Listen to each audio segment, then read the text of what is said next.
Hello, everyone, and welcome to the seventh and final episode of the Resounding Bell.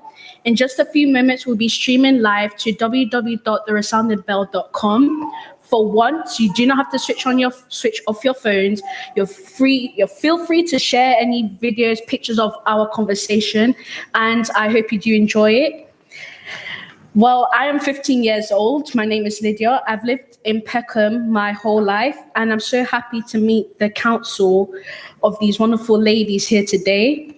In this final episode, me and the other girls, Iyara, Mariatu, Claire, and Faith, come to Peckham Rye Station Old Waiting Room to finally meet with the Council of Older Women. In the previous 6 episodes, you have seen us find mobile phones, share stories, ask questions, imagine listening to one another and think about our effects we will have on the world. We start by finding one another to communicate without the help of technology, before asking the council about a piece of technology that is important to them. Like taking a time machine, we will then go back and forth in time to resound the past and the present and see how we can come together to get as close to the future as possible. The time is 3 o'clock, 21st of October, 2018.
Hi guys, it's me, it's your girl. By the way, as you can tell, this is live, not edited, no nothing. Just make sure you comment down below after that. And now I just want to say something. Like, I was on my way to go to sleep yesterday and something hit me. I was thinking about the present day. It's like, wow, think about it. Wow, 3 letters. W-O-W exclamation mark. Do not forget that. Think about it. Technology in the present day with politics, democracy, problems. Think about it. Amazing, right? From, well, today to the past, from today to the future. Imagine, technology has come a long way. And even though it has evolved and adapted to now, imagine in the future. Who knows if we're going to have like robots taking over the country? Who knows? And in the past, we didn't have even cameras, no nothing. Amazing, right? And now that we are on that topic, I would like to talk about democracy, problems with society, politics. Is a huge thing. People study that nowadays. It's really important. But think about it. Think carefully. how does technology is like weaved in to politics? How does that make us different people? How does that improve us?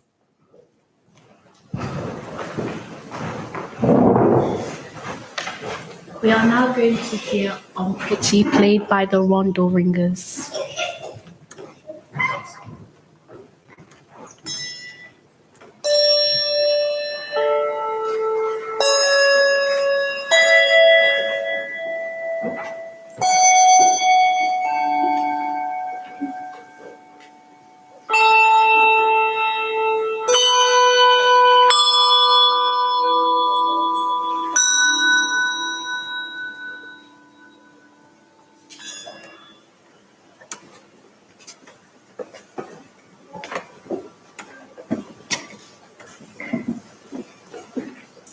It's so great to finally be here with the council, and we just want you to introduce yourselves and talk about a piece of technology that's important to you. So, Lily, what piece of technology is important to you? Hello, I'm Lily. I would say the radio. It's an educator, it's a companion, it's a way of making the world global and making it as also a smaller place. And what about you, Winnie? I think electricity, because without it, none of the things would be able to be done today, would they? No. So, electricity is very important. And I think that's a very good thing to have discovered. And you, Linda? I think the most important technology for me is my tablet, because I have family living in Ireland. Hello, everyone in Ireland. And I'm able to keep in contact with my grandchildren. One of my daughters has got triplets and the other one has got two older boys. And it's great to be able to see how they're doing. And I Skype with them all the time. It's great. And how about you? What's the most important piece of technology to you? The most important thing of technology for me is the cell phone, because since its creation has allowed people to communicate families and friends between them for generations. And how about you, sister? What's the most important piece of technology to you? My name is Celia. My phone is important because I can use it to call my family in the Caribbean. And how about you, Gemma? Hi, my name is Jenna. My favorite piece of technology, or rather device, are headphones. I love music, so I think headphones allows music to become more intimate and personal to me. And it also allows me to escape from the world and the noise for a bit and lose myself in the music.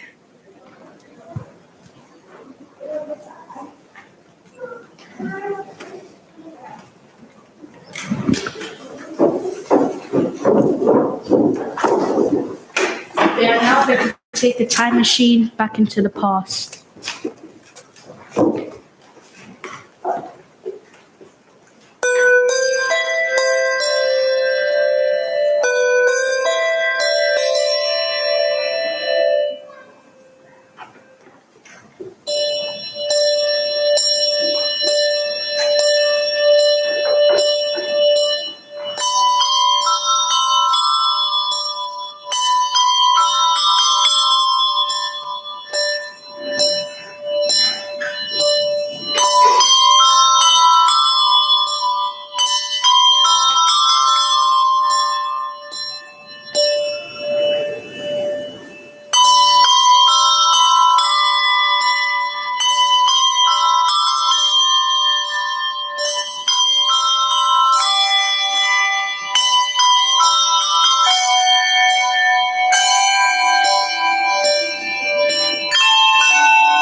Hi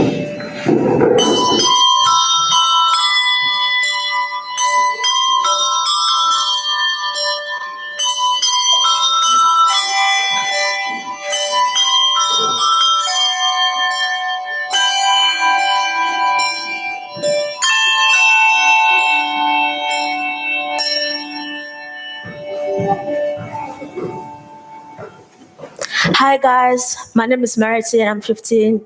So I would like to talk about time machine, and I would like to talk about how to use it and what's the meaning of it. So time machine is basically of how to use it and go back to the past. So for me, I would like to use time machine to go back to see how society was and how people used to live before us girls came into this generation, 20th century. So my past that is most important to me of using time machine is that I would like to see my past of how me and my family get together and to have a great bond and strong relationship. So I just wanted to see how my relationship with my family get together and get to know each other.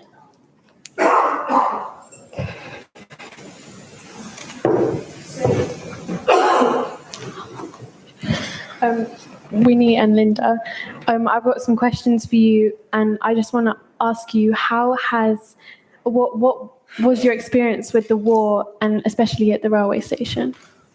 Well, I lived just up the road, and I was 15 when the war broke out, and we had quite quiet to start off with, but then we got some terrible bombing, and on one occasion, it was at night time, and a bomb fell.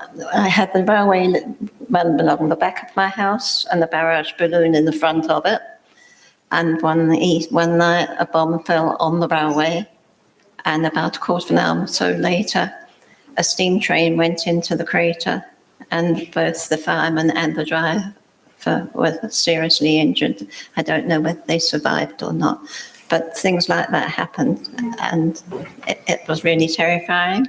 But now the things have changed so much, and that in my lifetime, because and this area I've known all my life, and it's changed considerably. My parents wouldn't know it if they lived in it. And what about you, Linda? How has the area changed for you? Where I live now, it's called Troy Town Flats, and it's been built on the site of a laundry, and it was built in the late 40s, early 50s, and my grandfather worked in the laundry where, it was built, and some time ago, there was a programme on the television about Princess Margaret, and one of my neighbours saw it and told me about it, and I looked it up on iPlayer. And it was at the flats where I lived. She opened them back in 1952.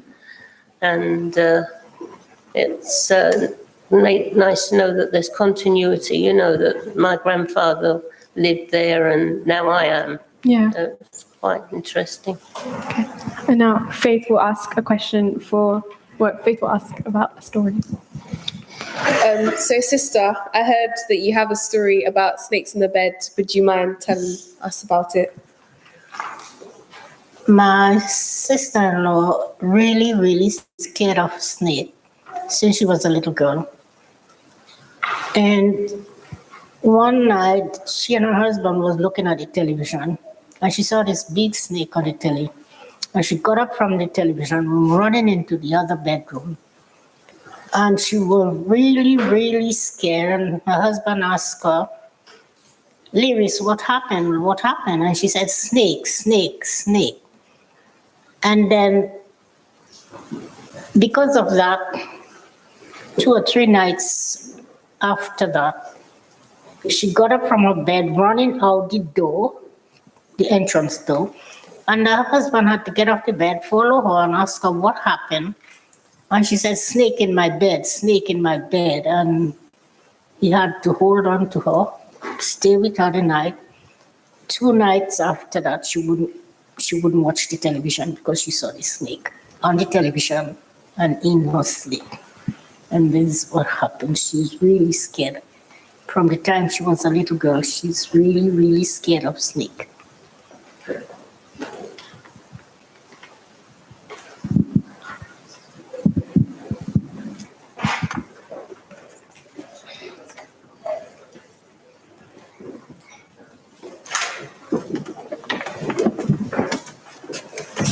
We are now going to hear Our Pretty, played by the Wandle Ringers and sung by Robyn.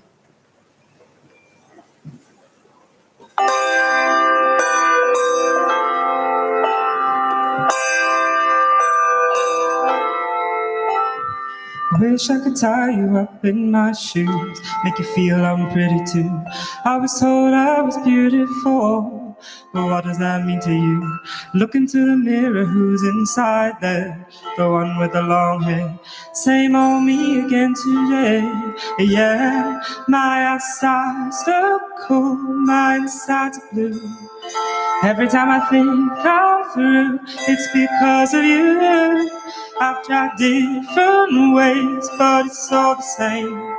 At the end of the day, I have myself to blame. I'm just too bad. You can buy a hair, it won't grow. You can fix your nose if you say so. You can buy all the makeup man can make, but if you can look inside you, find out who am I to be in the position to make me feel so damn I'm pretty. I make you feel I'm pretty too. Never insecure until I met you. Now I'm being stupid. I used to be so cute to me, just a little bit skinny. Why do I look to all of these things to keep you happy? Maybe get rid of you and then my outside's look cool, my inside's blue. Every time I think I'm through, it's because of you. I've tried different ways, but it's all the same. At the end of the day, I have myself to blame. I'm just too bad. You can get your hair, it won't grow. You can fix your nose if you say so. You can buy all the makeup man can make, but if you can look inside you, find out who am I to be in the position to make me feel so damn I'm pretty.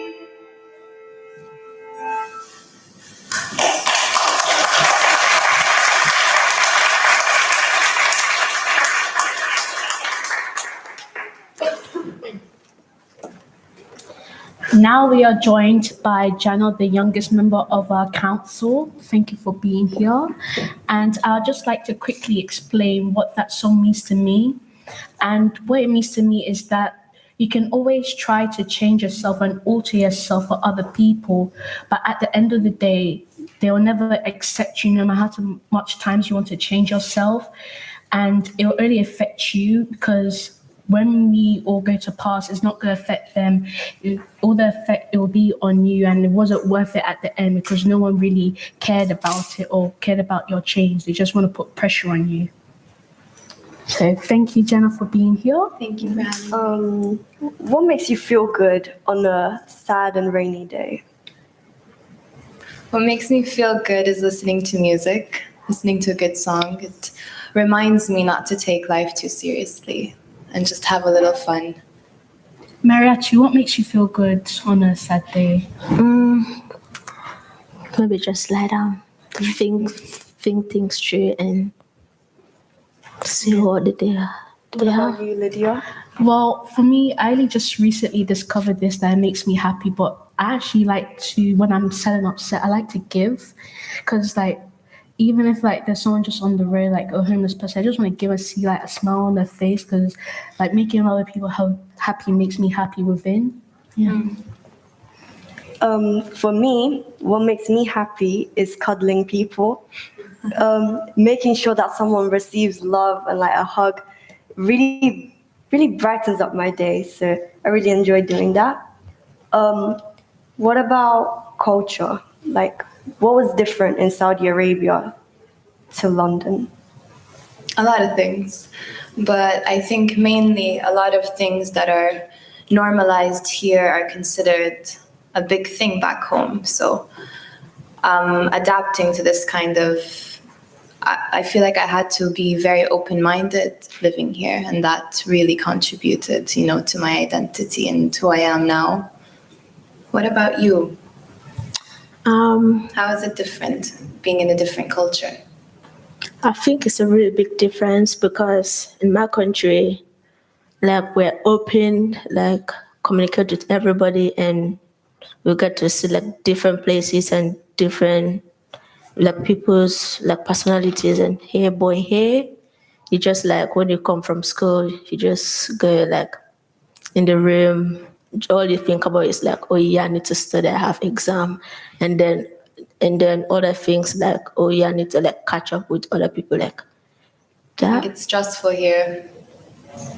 Yeah. I think Do so. you think it's stressful? Yes. Back in my country, there's a huge difference. In my country, everyone is like a community, like everyone knows each other. So you would like walk around the neighborhood, you would say good morning or good afternoon to someone. Like you would know everyone. But coming to London, everything's so different. Like people don't seem as close to each other. So I really had to think about who I could trust and who I could go to. So Do you feel like that changed you in any way? yeah. Do you have to adapt? Yeah, I had to.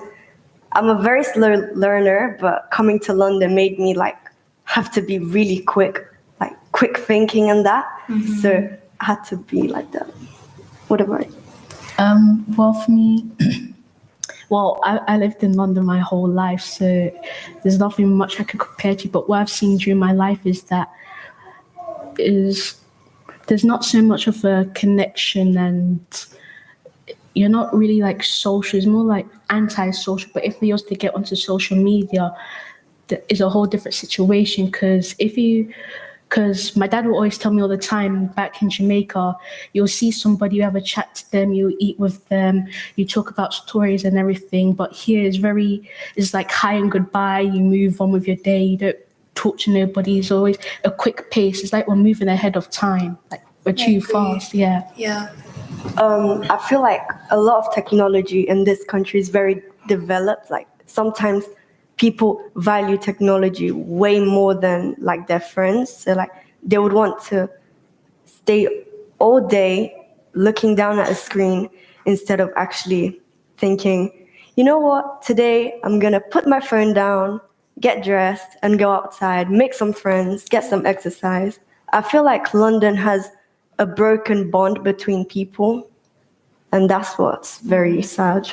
Because I also agree with what you're saying, because I must have been on Twitter, social media again, and that's when I just saw this tweet about having internet friends. I was just like, why have internet friends if real friends that you can actually meet with? Because majority of the time, your internet friend is somewhere in a different country. You can't really get to know them as probably your next door neighbor. You could just probably talk to and get to know them more, have a better bond with them through a screen. You know what I'm saying? Do you think also technology has changed the idea of being pretty and feeling beautiful about oneself?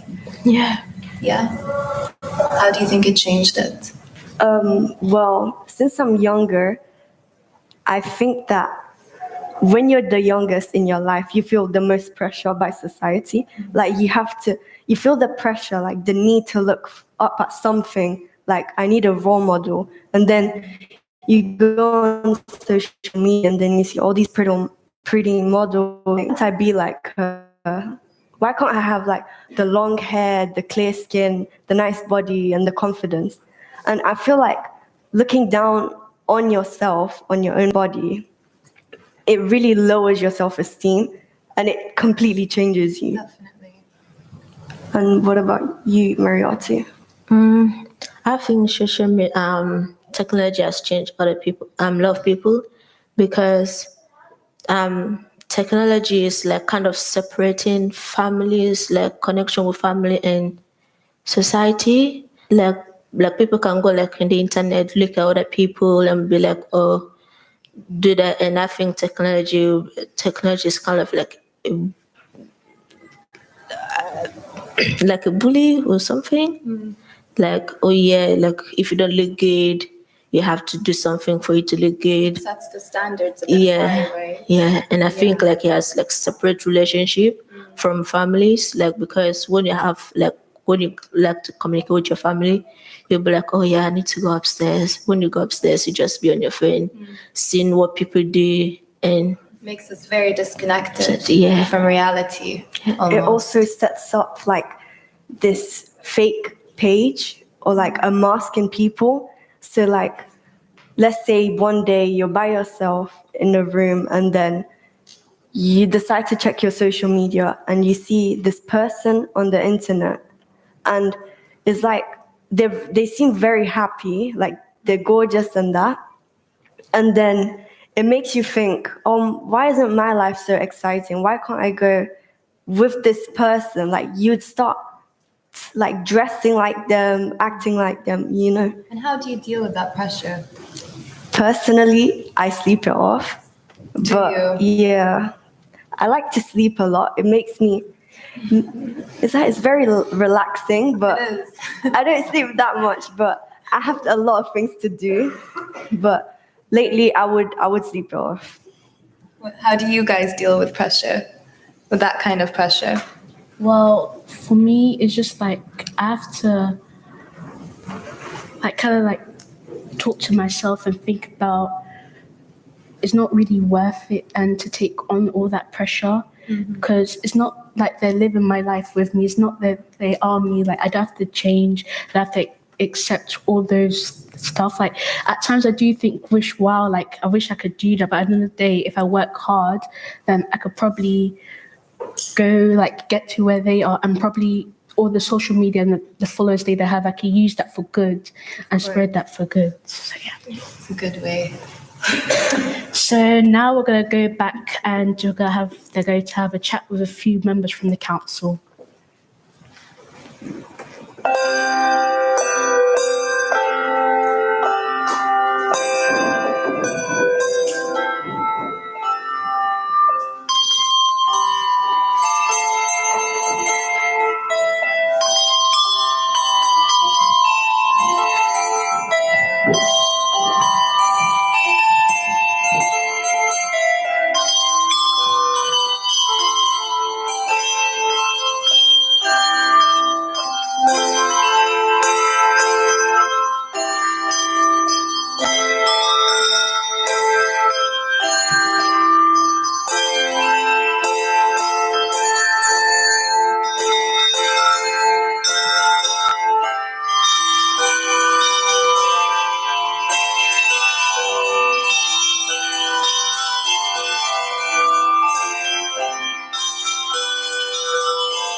Hello. Here is a short piece about Una Marsden, a very dynamic woman who lived in our locality. Una Marsden, A Life of Reverberations. As I often stand in front of the Una Marsden's plaque in Brunswick Park, Camberwell, a little haven between Ben Hill Road and St. Giles Road, which contrasts to the bustle of Peckham Road, I wonder to myself if this is the similar view that Marsden would have had seen through her window. Would it have been the view which sparked her creativity and encouraged her to expound with words so insightful, fearless, and timeless, capturing thoughts and experiences which still resonate today? Una Marsden, born in 1905 in Sharon Village near Santa Cruz, Jamaica, the writer, journalist, activist, playwright, poet, began her career working on the editorial staff of the Jamaica Critic. Then in 1926, she founded her own magazine, The Cosmopolitan, which she also edited. In these pages, she shared her voice through her short stories, poems, and opinion pieces, which we'd probably describe as blogs today, while all the time encouraging other writers to share of themselves. Around this time, she published 2 collections of poetry, Tropic Reveries and Heights and Depths, with an array of topics including nature, love, and edgier observations. Also important was the fact that Marsden produced her first play with the writer Horace Vaz, called At What Price?, a play about discrimination in Jamaican society, a work not afraid to raise uncomfortable questions. Clearly accomplished before setting foot on British shores, Marsden arrived in London in 1932, ahead of the larger migration which came with the HMS Windrush, which we are hearing so much about today. We know so well, making her supremely aware of issues around race and also gender. She joined the League of Coloured People as editor of their newsletter, the early civil rights organization formed in 1931 by the medical doctor Harold Moody, with whom she took up lodgings at 164 Queen's Road, Peckham, so not very far from here. And there's an English heritage plaque which marks that spot today. Within a year of her arrival in London, her play At What Price? Was the first all-black production in the capital. She followed this by becoming the first black woman employed as a broadcaster by the BBC, ensuring as she did that Caribbean voices read Caribbean poetry over the airwaves for the first time. Marsden hosted and produced the series Calling the West Indies, which saw that their families from the Caribbean might hear themselves and hear the stories from their family, the serving British Army soldiers, Caribbean soldiers who'd been serving in the British Army. And she was joined on that program by Leary Constantine. Those of you out there who are great and famous, who are into cricket, will know he's a very famous cricketer. At the time, he was the welfare officer for the Ministry of Labour. And he too has an English heritage plaque. So before the term feminism had been bandied around so readily, Marsden embraced global feminism. She joined the International Alliance of Women for Equal Suffrage and Citizenship. In 1935, she was the sole black delegate at the Alliance's conference in Istanbul. She became the private secretary to Haile Selassie, Emperor of Ethiopia, working to highlight the extent of the atrocities inflicted on the country's women during the Italian occupation.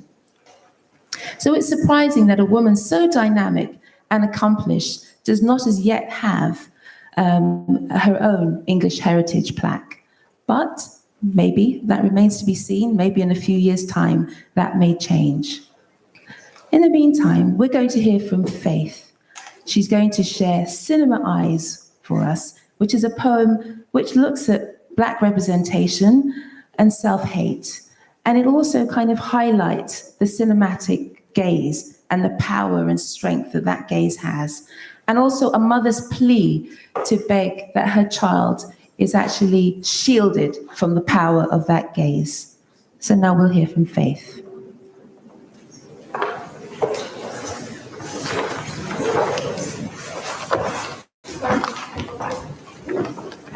Now I'm going to read a poem called Cinema Eyes by Una Marson. Don't want you to go to the cinema.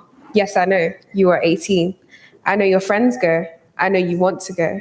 I used to go to the cinema to see beautiful white faces. How I worshipped them.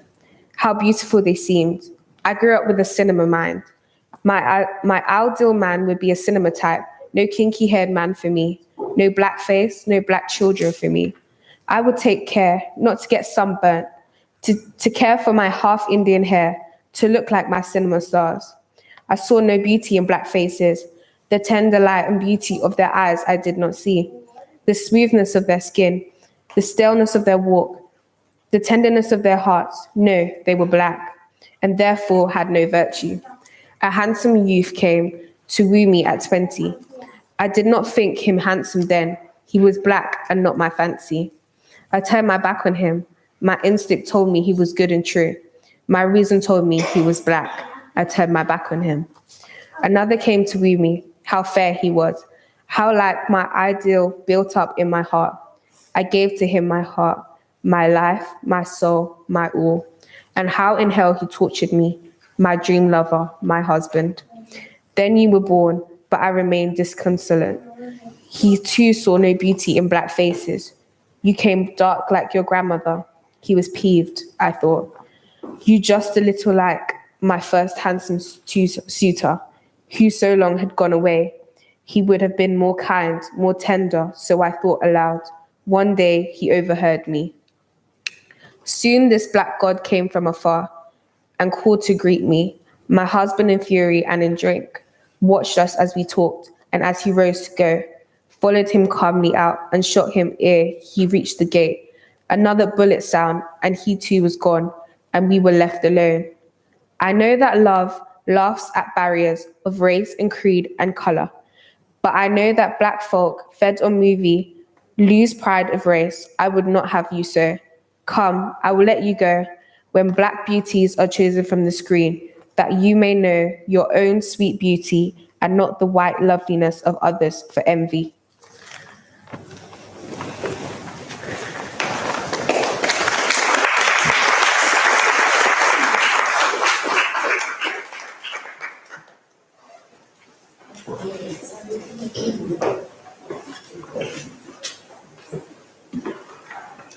Hi, everybody.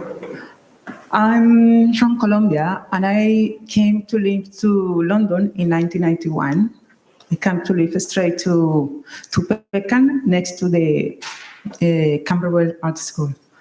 And one of the first things I did when I arrived was to look for a phone to call to my family in Colombia.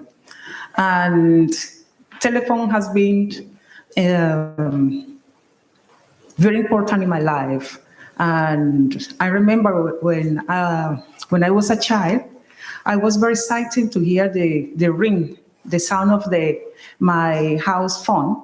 And because I thought it was, imagine how many people was living in that phone. I was very excited about that. Yes, as the time went over, the telephone became less excited and became more annoying. So I remember a time when I was at university, and I went out with my friends and my boyfriend.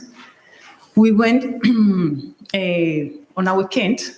We went to a resort, but I didn't tell my mom. So my mom couldn't hold on me, but she found my little phone book that I have in my bedroom. So on Monday, when I went to university, I felt the eyes of all my classmates looking at me, and they start to look, where have you been all the weekend? So what happened that my mom, for all my classmates, asking for me. So that's why when I came to London, when I came to live to Peckham, straight from Heathrow to Peckham, the first thing I did was to look for a phone call to call my mom, just in case. And yes, has been very good part of my life. And nowadays, I remember the time when I took my daughter to university, to Bristol. So I left her in her room, and as we said our goodbyes, I was crying. I was crying all the way in London to Bristol because I left my baby, 19 years old, by herself in Bristol. So when I came home, the first thing I did was to phone her. And I was very happy when she answered the ring of my phone. And that was the most happiest time of my motherhood with the phone. Thank you very much.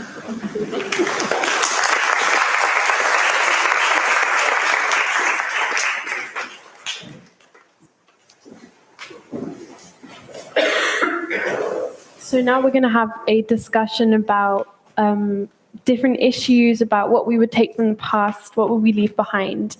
And I just want to start by asking Winnie, what is a current problem what is a current concern you have about the present? About the present? About the present. I think it's loneliness for elderly people. There's so many people, my age and even younger, that are on their own. They never go outside the house. They're completely, they've got nothing at all. I'm lucky. I go to 3 different groups a week, a singing one, a reminiscent one, and a gentle exercise one. But without that kind of thing, I wouldn't go out of the house because I have difficulty walking. And it's very, very frightening at times to be alone. I had a fall in the house and I wasn't able, it took me ages to be able to eventually get up and phone my daughter. Yeah. So, people like that, they do need to something needs to be done to help them. Yeah. And if people have got neighbours that are elderly and on their own, just occasionally to perhaps go and say, is there anything, can I get you any shopping? Yeah. Is there anything that you want? And we can all do something to help people that are on their own. Yeah. I think that's what I would like to get, to redo. Okay, so let's change the question to what would we leave behind? So what would we leave in the past? So I'm going to direct this to Ted. Yes, one thing that I will bring back to the past is the taking off of the allowing the children to make so many decisions for them by themselves. Because I remember when we were a child, we didn't have to think much about taking decisions about food, clothes. Our parents, a pair of shoes or something, give us to us, and we were happy with it. But nowadays, children have many decisions, and take a decision is very hard. So it's something that is bring stress to them. That's why I think they're not as happy as we were as children, because we didn't have to worry about that. The parents would worry about things, and we just was playing outside on the street, and that is something that I would like to bring to the children of today. Not do that kind of thing these days, can they? No, they can't. They are too stressed and into their bedrooms and not allowed to go out and just thinking to take decisions. So that's making them stressful and making them sad. Yeah. And Lydia, what do you think about do you agree? Do you think that we have too many decisions? I really do think that we do have too much decisions, especially that having schoolwork is one thing, focusing to get a good grade, because especially when that crucial year 11, we have to study hard because these grades will affect our lives. And then when we go home, we all have our families and other personal matters and issues that we might have to think about. And I feel like our brain is just bombarded with decisions, and because we have so much decisions, we don't get that time to think it out, because it's like we have to make the decision now, otherwise there'll be consequences. And it's a bit of a struggle on us youth today, as well as where you guys were kids. You probably didn't have that much of a pressure of always trying to make decisions. And Lily, what would you take from the past? I think community spirit, thinking about others. Winnie's mentioned about like loneliness.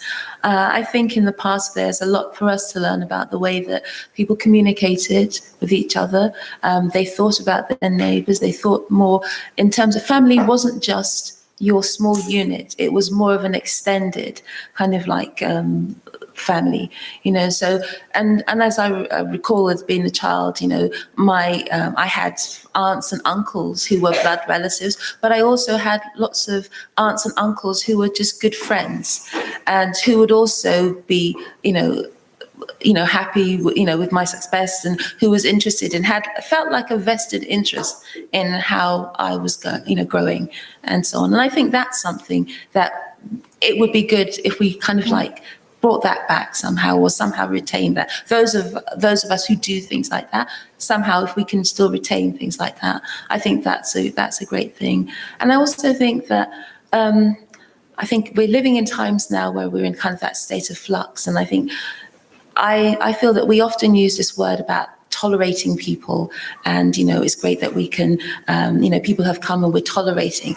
And to me, I think it's more about it's welcoming, but it's also, I like the idea of a society being more of like a salad bowl. I mean, that's nothing new, it's been said many times before, but liking and feeling value in people for their worth, for who they are, and not for what you want them to be.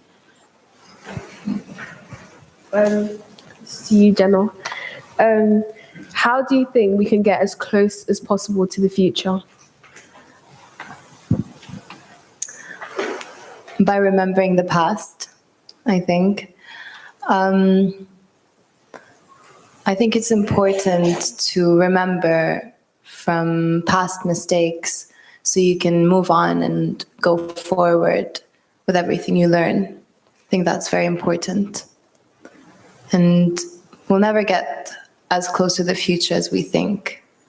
So I think it's important to also enjoy the present and focus on that, one step at a time. What do you think?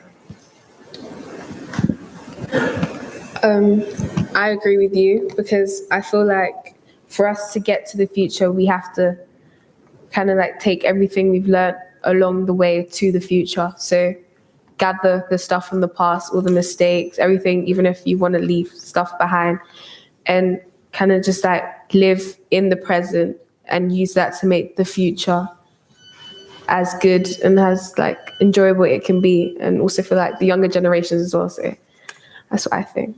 What do you think there?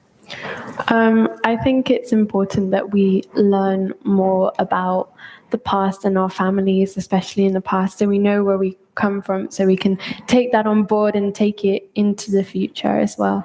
I think that's really important, because especially in lessons and history classes, there, we all learn about the Tudors and loads of different events, but we don't learn about maybe local issues with us. So I mean, I've never heard about the war in Peckham, how the war affected Peckham until today with Winnie, and I think that's really important.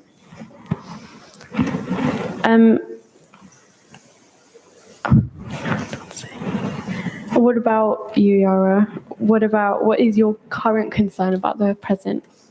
My current concern about the present is how children are being rushed into adulthood. I don't think that's acceptable. I think that children should be children, and like it should stay like that. Because as soon as you hit 10 years old, you get sent to primary school, and then you have to learn all these things. And then after you finish that, you have to go to secondary school, and then you learn all these formulas. And it's like every year in school, you have to like keep learning. Like you just get things inside your brain, like every single day. You have to remember it for like 5 more years. And then after 5 years, you take a final exam. And then after their exam, you forget everything. So like, it's basically like you wasted your childhood, like just on studying. So what about you, Mariati? I think that we should focus like more on the present instead of like different things, because as you said, like we've been pushed in like adulthood and all kind of stuff. So I think like we should like focus more in the present instead of like the past and the future, because we don't get to see the future ways, and the past, we have already seen the past. So I think the present is more important. Linda, what would you leave behind in the past? I think the way your children were treated in school years ago. I can remember when I was a child getting rapped across the knuckles by a metal ruler because I was talking in class. And if you were very naughty, you were sent to the headmaster to get the cane and book, and were given, 6 of the best. And that's gone, thank goodness. Hope we don't. Carry that on. I can remember being at school and we had a teacher that if you misbehaved, she had a ring, which was a big cabochon ring. And if you were going to get punished, you had to hold your arm out like that, and she would hit you across there. And when it came off, you'd have scratches across your arm. And you soon learned that in her class you didn't misbehave. I'd like to thank everybody for their thoughts, but now we're going to take the most important words from the conversation and just echo it out to, yeah.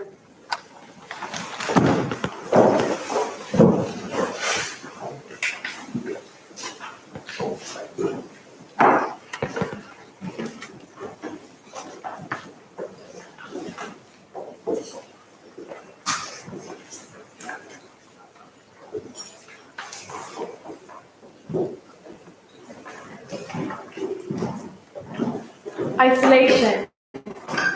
Isolation. Isolation. Isolation.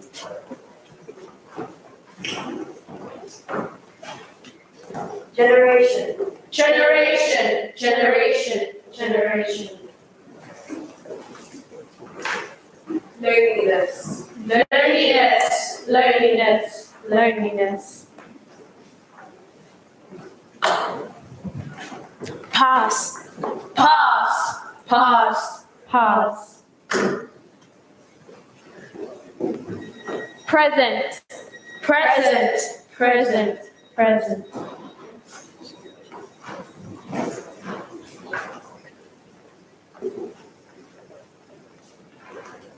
Pick up the phone and sound the alarm. Pick up the phone and sound the alarm. Pick up the phone and sound the alarm. Pick up the phone and sound the alarm. Pick up the phone and sound the alarm. Pick up the phone and sound the alarm. Pick up the phone and sound the alarm. Pick up the phone and sound the alarm. Pick up the phone and sound the alarm. Pick up the phone and sound the alarm. Pick up the phone and sound the alarm. Pick up the phone and sound the alarm. Pick up the phone and sound the alarm.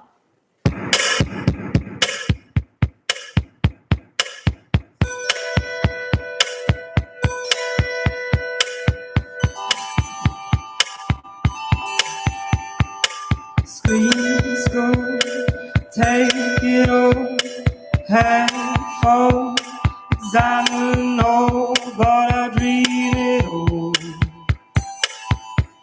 but I dream it all.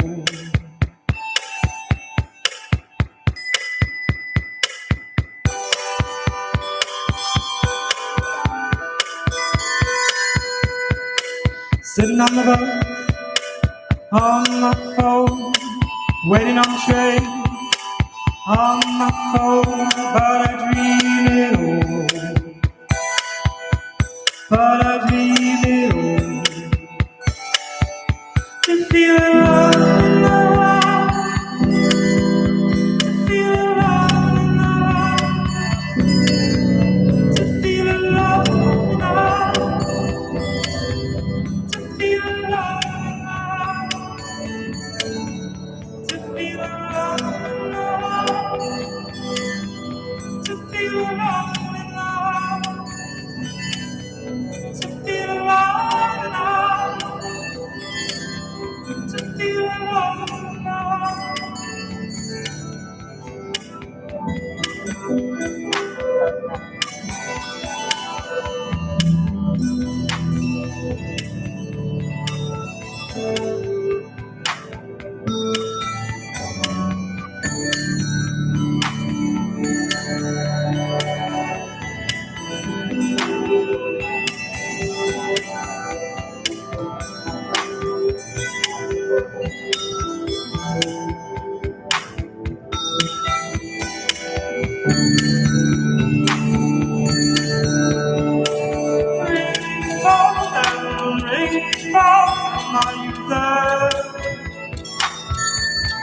Are you there?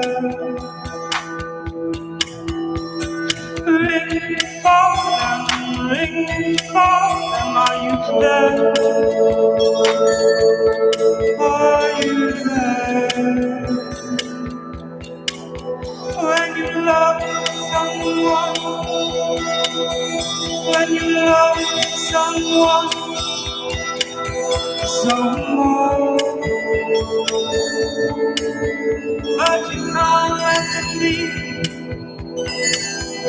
When you love someone, when you love someone so much, but you can't let them be. So pick up, pick up, pick up, pick up, pick up, pick up, pick up, pick up.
Thank you guys for watching our 7th and final episode of the Resounding Bell. I hope you enjoy it and thank you for watching.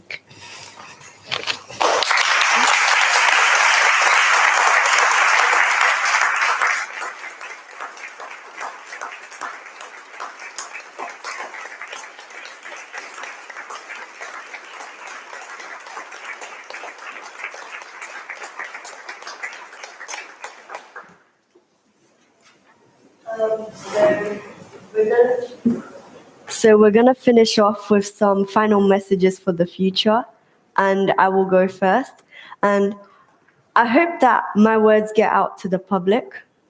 I know this will get out into social media, and I really hope that people stop using their phones so much. Every single day, I talk to one of my friends, and I give them my full attention, but they always seem to be staring down at their cell phones, and I really feel like we don't have the same bond as we used to. They grew up too quickly. They think that it's cool to have all that technology. I have it too, but I moderate myself, so yeah. And I would like to say that people should be connected together instead of being on social media, and to have a good relationship with family, with extra people outside if you don't know them. And I think to get to know other people and family is really, really important. Yeah. Interconnectedness, thinking of others, family, whether real or acquired. Live for the present. My message is don't worry or stress about the decisions you have to make. Always. Don't think about all of them and do it one at a time. I think my message would, would be true to yourself and respect people, and I'm sure they'll respect you back. and just go for what you want to do and be, just work hard for it. I would just say that don't let technology overwhelm you. Turn it off and speak to people rather than, message them and everything. Just actually speak to people. Okay. I will tell the future generation just not to take much care about your phone, but take more care about the world that is surrounding him, and enjoy life and phone your mom sometimes. My message for the future is let the young generation be young. Like, let kids be kids. Let childhood be childhood. Like, childhood only happens once. So let them make the mistakes that they make, because that's what makes up the future. Message for future generation: work hard and be kind to each other. My message to the future generation is, firstly, be kind to yourself and to others. Secondly, do not forget the past.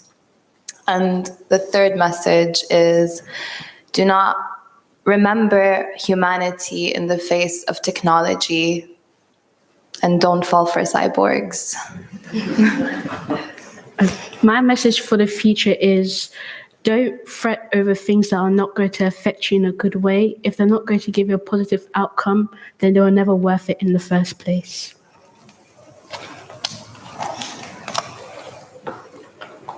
Yeah.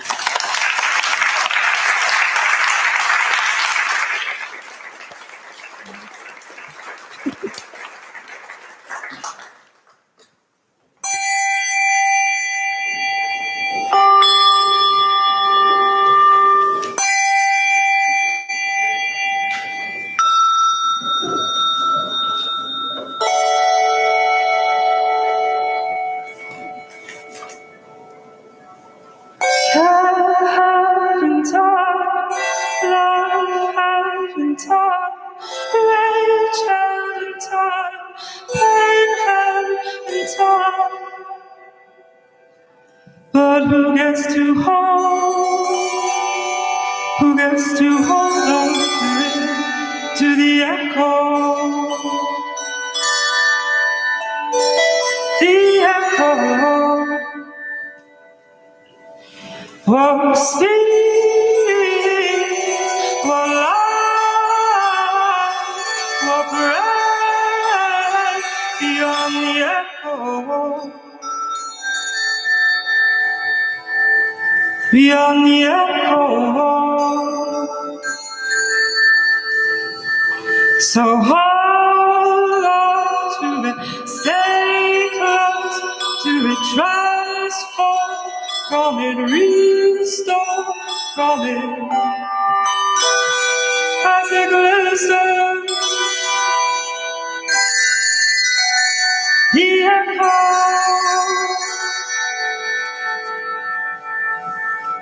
But how do you let go and hold on? How do you let go of person? How do you let go and hold on? How do you let go of person?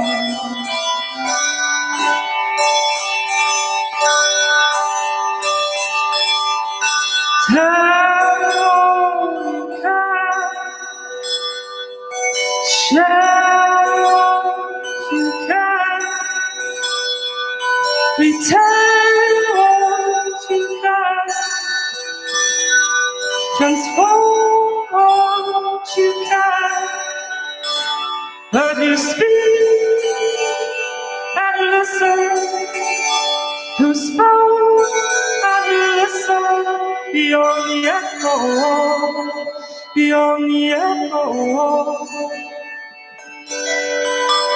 So hold on to it, stay close to it, transform from it, restore from it,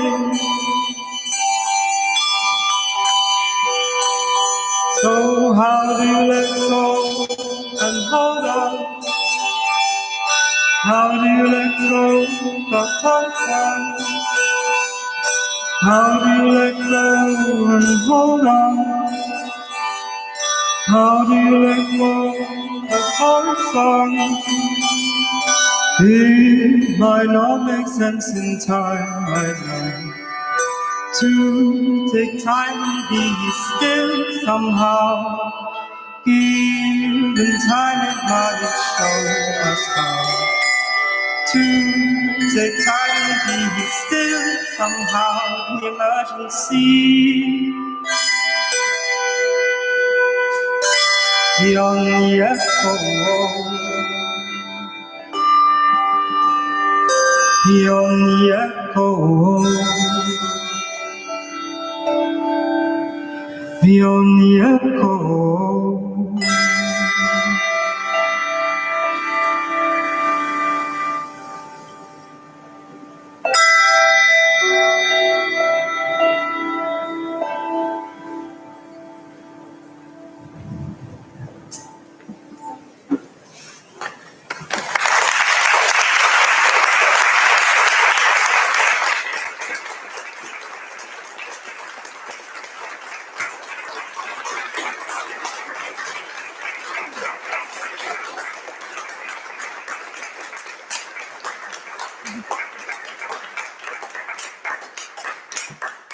Thank you, Robyn Haddon. Thank you, Wandle Ringers. Thank you, our wonderful council and our wonderful group from Harris Girls Academy, East Dulwich. We have been the Resounding Bell, and this has been our final episode. Thank you to our audience, and we will now go offline.